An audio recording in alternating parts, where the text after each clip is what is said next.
Hello friends, आज हम पढ़ेंगे दोस्तों एक पोयम जिसका नाम है आई टू, जिसे लिखा था लैंगस्टन ह्यूज ने।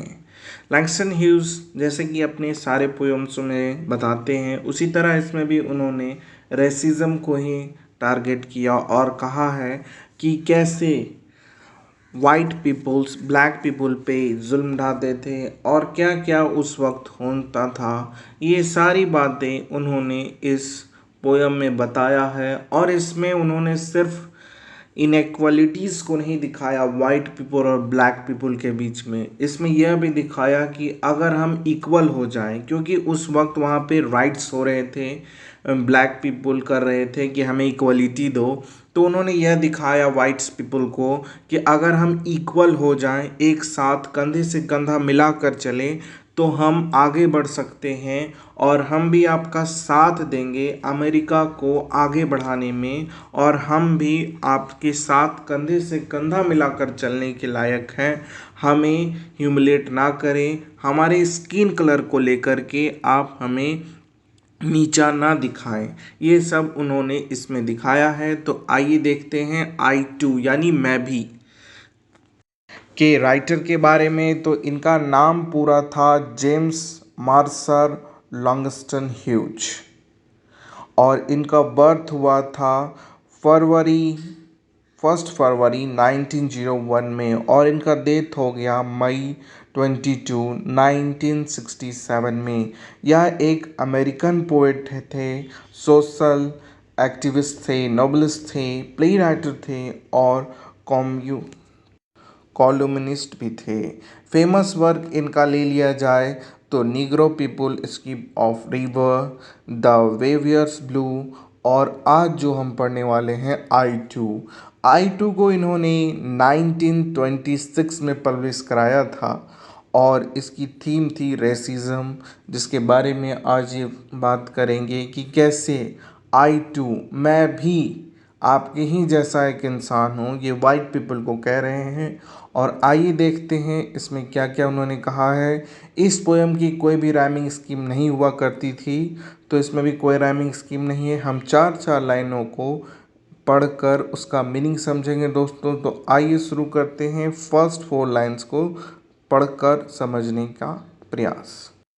आई too sing America, I am the darker brother, they send me to eat in the kitchen when company comes.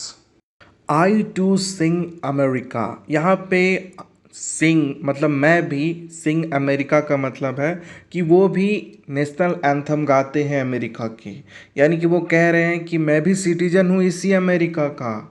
I am your darker brother, मैं तुम्हारा डार्कर भाई हूँ, मुझसे हाथ तो मिलाओ।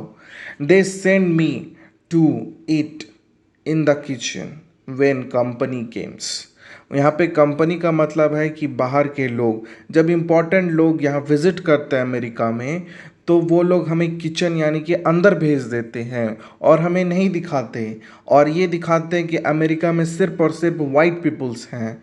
तो ये क्यों करते हो तुम लोग, वो ये कहना चाहते हैं। हम भी तो हमारे अमेरिका का राष्ट्रगान गाते हैं, मैं भी तो तुम्हारा एक डार्कर यानी कि काला भाई हूँ, तो फिर तुम मुझे अंदर क्यों भेज देते हो जब भी कोई इम्पोर्टेंट काम होता है, मैं भी तो अमेरिका का सिटीजन हूँ। इसके बाद वो कहते हैं but I laugh and eat well and grow stronger.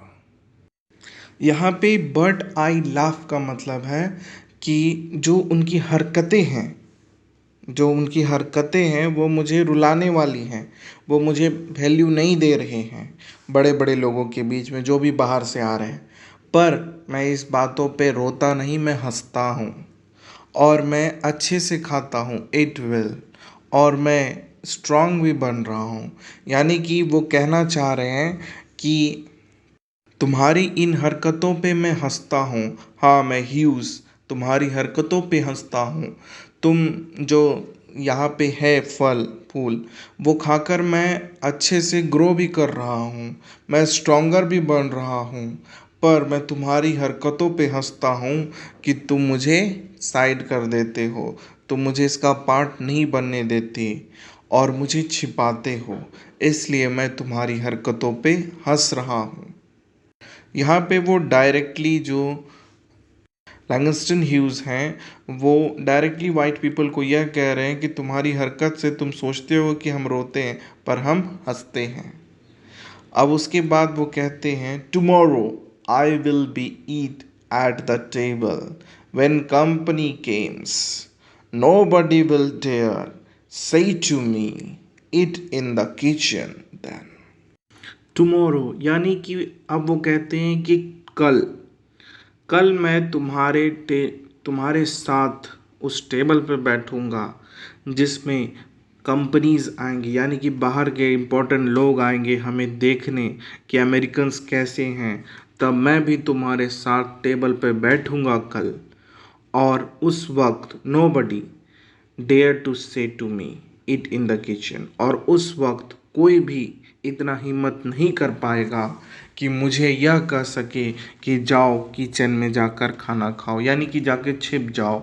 हम सिर्फ वाइट पीपल्स ही बाहर इम्पोर्टेंट लोगों से मिलेंगे, और उस वक्त हम तुम्हारे बराबरी में खड़े होंगे और तुम्हारे साथ खाना खाएंगे। एक दिन ऐसा ज़रूर आएगा कि हम तुम्हारे बराबर बैठकर उन कंपनियों से, उन बाहर के लोगों से, इम्पोर्टेंट लोगों से मिलेंगे, तुम्हारे साथ मिलेंगे, और हम भी कहेंगे कि हम भी अमेरिकन्स हैं। इसके बाद वो कहते हैं beside they will see how beautiful I am and be shamed I too am America. यहाँ पे पोएट कह रहे हैं कि बिसाइड, ये सब को बिसाइड कर दिया जाए, जो भी आप हमें कह रहे हैं। They will see how beautiful I am and be shamed, और वो लोग ये देख ले जो कि ये सोचते हैं कि स्किन कलर से सुंदर, ब्यूटीफुल या अगली होता है, तो ये सब देख लें और सेम करें, क्योंकि हम भी ब्यूटीफुल हैं। अगर हमारा स्किन का कलर डार्क है तो क्या हुआ, कलर कभी नहीं दिखाता ब्यूटीफुलनेस को।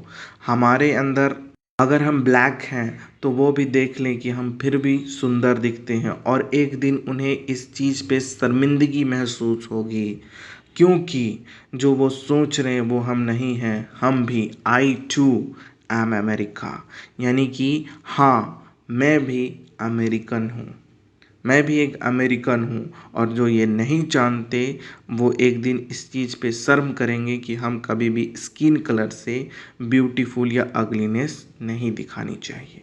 और यहाँ पे पोएम ख़त्म होती है। दोस्तों, आपको मेरी एक्सप्लेनेशन कैसी लगी प्लीज़ कमेंट सेक्शन में बताएं। लाइक करें, शेयर करें और सब्सक्राइब करें। मैं आपसे मिलूँगा नेक्स्ट स्टोरी में। आपने मुझे पूरा सुना इसके लिए धन्यवाद। मैं आपसे मिलूँगा नेक्स्ट स्टोरी में। इसके बाद जय हिंद।